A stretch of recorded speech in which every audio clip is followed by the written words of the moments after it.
नमस्कार, आप देख रहे हैं गाँव के लोग, मैं हूँ राम जी यादव।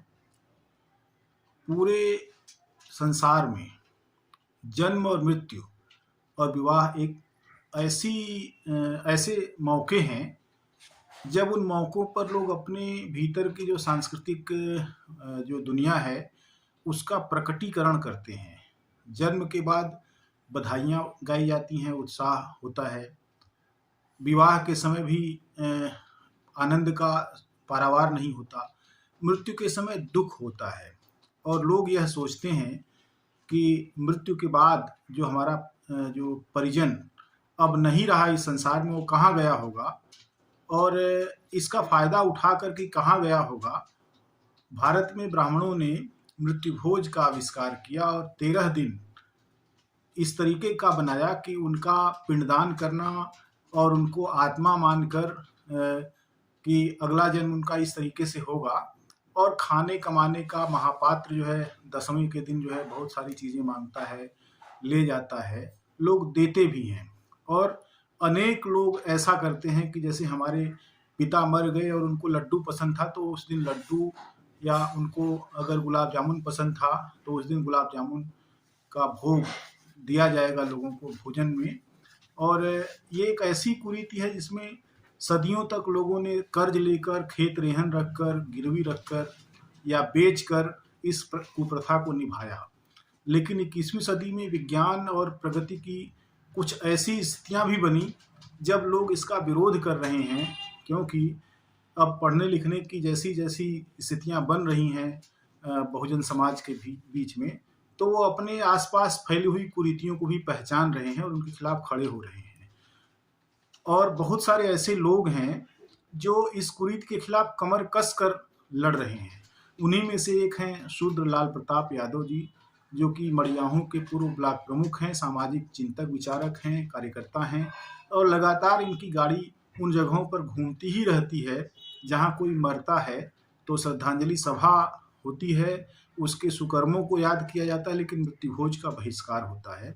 आज लाल प्रताप जी गांव के लोग के कार्यालय में आए हुए हैं। मैं उनसे चाहूँगा कि इस विषय में कि यह विचार उनके मन में कहाँ से आया और अब तक वो कहाँ तक उसको लेकर गए हैं, कहाँ तक इस कुप्रथा का विरोध कैसे कर रहे हैं और लोगों का क्या रिएक्शन है। शूद्र जी, आपका स्वागत है। और आप मुझे बताएं कि किस तरीके से जो है 13वीं का बहिष्कार आप करने का कार्यक्रम जो चला रहे हैं, तो कहाँ तक पहुँचा है, किस तरीके की प्रतिक्रियाएं होती हैं, कौन लोग उसमें शामिल हैं? शुरू में तो थोड़ा सा दिक्कत हो रही थी कि वहाँ से शुरू कीजिए कि आपने कैसे आपके दिमाग में आया। एक बार आज के 2015 में एक मैं 13वीं की भोज में गया हुआ था और जैसे मैंने प्लेट उठाया, देखा कि जिनकी मृत्यु हुई है एक नौजवान है और उनकी तस्वीर लगी हुई थी। उस तस्वीर के सामने एक बच्चा छोटा सा 4 साल का बैठ के एकदम रो रहा था, पापा पापा करके चिल्ला रहा था। और भीड़ थी कि भीड़ खाने में मस्त थी। और जैसे मैंने प्लेट उठाया और मेरा ध्यान उस बच्चे के रोने की आवाज़ की तरफ पहुंचा, तो मेरे हाथ से प्लेट छूटा। मैं तुरंत उस बच्चे के पास गया, बच्चे को उठाया और घर के सदस्यों को बुलाया और उनको जो है उनके पास ले गया। पूछा कि बच्चा कौन है। लोगों ने बताया कि जो आज जिनकी 13वीं हो रही, जो आज दुनिया में नहीं, उन्हीं का बच्चा है।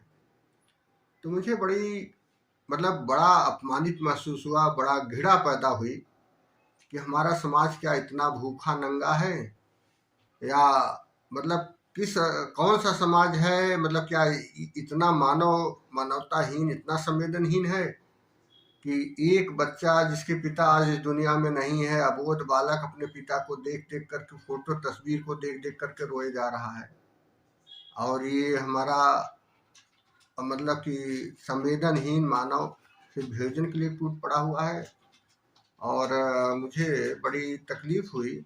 उस दिन मैं संकल्प लिया कि आज के बाद मैं 13वीं का भोज नहीं करूँगा और कोशिश करूँगा समाज से ये कुरीति जो है दूर हो। और तब से लगातार मैं जो है इस अभियान को तभी से मैंने शुरू कर दिया है।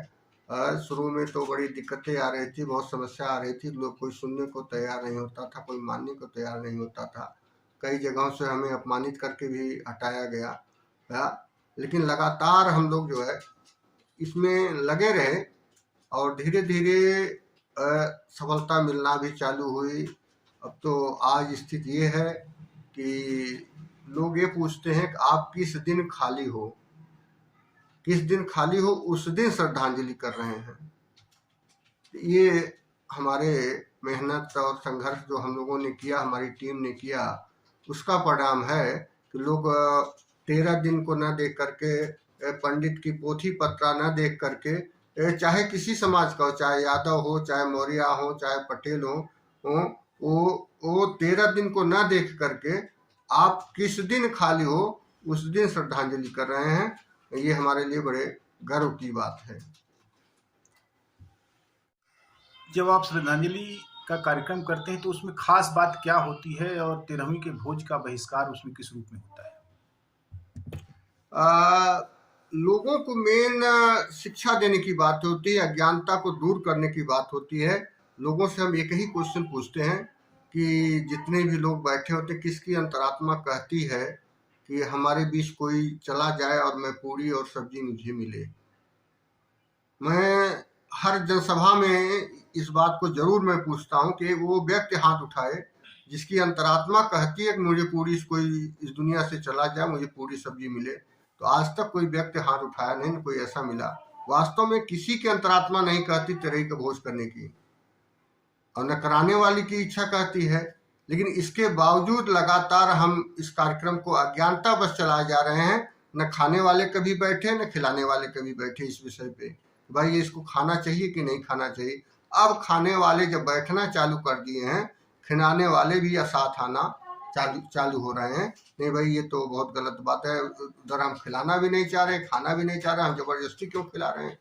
तो पूरे कार्यक्रम में मानवीय चेतना की चर्चा होती, कैसे मानव जीवन को ऊपर बढ़ाया जाए, कैसे हमारे समाज से अज्ञानता को दूर किया जाए, और ये 13वीं जैसी कुरीत को क्यों हम कर रहे हैं, या फिर जो हमारे बीच नहीं रहे उनके पूरी 2 घंटे चर्चा होती है। जो हमारे माता या पिता या भाई जो हमारे इस दुनिया से चले गए हैं, जिसकी श्रद्धांजलि सभा है, पूरा का पूरा उनके ऊपर चर्चा होती कि उन्होंने कैसे कैसे संघर्ष करके अपने बच्चों को पाला पोसा, पढ़ाया लिखाया, कैसे आज यहाँ तक पहुँचा गया। इन सब की पूरी चर्चा होती है। और समाज में जो भी अज्ञानता की चीज़ें हैं, ढोंग है, पाखंड है, उन सबको दूर करने की बात होती है। और समाज को एक शैक्षिक समाज, बौद्धिक समाज बनाने की बात होती है। कहाँ कहाँ तक अभी आपने किया इस तरह का? ये कार्यक्रम अब पूरे पूर्वांचल में बहुत तेजी से बढ़ रहा है। जौनपुर, आजमगढ़, बलिया, गाजीपुर, मिर्जापुर, चंदौली और आपका इधर प्रतापगढ़, सुल्तानपुर, ये पूरा जो है पूर्वांचल जो है पूरी तरह से, और हर जात के लोग। सबसे ज़्यादा तो यादव, जिसको कहा जाता था यादव सबसे ज़्यादा धार्मिक है, इस कट्टरता को नहीं मानेंगे। अब तो प्रतिदिन कोई न कोई यादव अपनी श्रद्धांजलि सभा कर रहा है, और मजबूत लोग कर रहे हैं। अभी गरीब लोग नहीं कर रहे हैं, अभी जो आर्थिक रूप से संपन्न है, मजबूत हैं, वो लोग बहुत तेजी से आगे आ रहे हैं, और उससे समाज को एक बहुत मजबूत दिशा मिल रही है। अब आप समझ जाए, कभी एक पिछले महीने मिर्जापुर के एक पटेल समाज के अध्यापक हैं, उनकी माताजी खत्म हो गई। उन्होंने कहा प्रमुख जी हम श्रद्धांजलि करेंगे और आपको आना है। तो उन्होंने एक डेट दिया, उस डेट को मैं खाली नहीं था। तो उन्होंने कहा जिस दिन आप खाली होंगे मैं उस दिन अपनी माता की श्रद्धांजलि करूंगा। आप सोचिए कि एक तरफ राजनीतिक रूप से जहां कहा जाता है कि यादव और पटेल एक दूसरे से ध्रुव विरोधी हैं या दूसरी पार्टियों में हैं, साथ नहीं आ सकते, वहां पे एक पटेल एक यादव करा कि आपके बिना मैं अपनी माता जी की श्रद्धांजलि नहीं करूंगा। ये समाज को जोड़ने के लिए बहुत बड़ा कदम है। और आज लोग खाली दिन पूछ करके श्रद्धांजलि कर रहे हैं। और प्रतिदिन मतलब अगर पूर्वांचल में देखा जाए तो दर्जन श्रद्धांजलि प्रतिदिन हो रही है, और बहुत तेजी से समाज जो है इस मामले पे चिंतन कर रहा है, मनन कर रहा है, बैठ रहा है, और इस कुप्रथा को बंद कर रहा है। क्या आपको लगता है कि लोक निंदा की वजह से ये कुप्रथा बची हुई थी, या उसके पीछे अज्ञानता और तमाम दूसरी चीजें थी, या सामंती दबाव था, सांस्कृतिक दबाव था? सामंती सांस्कृतिक दबाव और समाज का इस विषय पे चिंतन न करना, इस विषय पे बैठना न। जहाँ पर समाज के लोग इस विषय पे बैठ रहे हैं, चिंतन कर रहे हैं, वहाँ पे तुरंत हो रहा है कि इसको बंद कर दिया जाए। वो दिक्कत वहीं आ रही है जहाँ समाज के लोग और बौद्धिक लोग इस विषय पे बैठ नहीं रहे हैं। और वास्तव में ये चल इसलिए रहा था कि लोग सामाजिक और सांस्कृतिक दबाव के नाते लोग क्या कहेंगे, लोग क्या कहेंगे, इस वजह से जो है चलता चला आ रहा था। अब आज वो देखने लगे कि वही लोग, वही समाज उनके साथ खुल करके आ रहा है, तो इसलिए वो पूरी तरह से अब आगे आ रहे हैं और बंद कर रहे हैं। हाल के दिनों में आप कहाँ गए और किस तरीके का कार्यक्रम हुआ? अभी हम कल जो है आपके जौनपुर में भी कार्यक्रम था, गाजीपुर में था, लेकिन हम जौनपुर में अपनी टीम को वो भेज दिया यहाँ पे, क्योंकि गाजीपुर में कई बार से लोग बुला रहे थे, नहीं पहुंच रहा था। तो गाजीपुर में हमसे पूछ करके उन्होंने तारीख रखी किस दिन आप आएंगे, तो उस दिन मैं वहाँ पे कल पहुंचा और बहुत ही अच्छा कार्यक्रम हुआ। आपको बता दूं, गाजीपुर वालों ने जबरदस्त उत्साह दिखा। हमें तो लग रहा है कि बहुत ही जल्दी गाजीपुर में पूरी तरह से 13वीं जैसी कुप्रथा बंद हो जाएगी।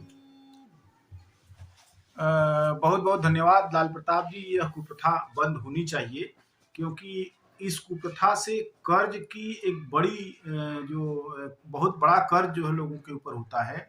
और पता लगता है कि कोई अभी बीमारी से अपने पिता या परिजन का या माता का या भाई बहन का किसी का इलाज करा कर लौटा है, आर्थिक रूप से टूटा है, लेकिन उसके न रहने पर जिस तरीके से उसको खर्च करना पड़ता था इसके नाम पर, एक तो वह बंद होगा। दूसरे, अगर यह जागृति के रूप में आता है हमारे समाज में, तो जो पैसा इधर लगता है वह रचनात्मक कामों की तरफ लगेगा। मुझे लगता है कि और भी बहुत सारी कुप्रथाएं हैं जिनके खिलाफ लाल प्रताप जी को और लाल प्रताप जी जैसे तमाम सारे लोग जो इस देश में हैं, उन सब लोगों को लगना चाहिए। बहुत बहुत धन्यवाद लाल प्रताप जी, आप यहाँ आए, आपने बहुत समय दिया, धन्यवाद।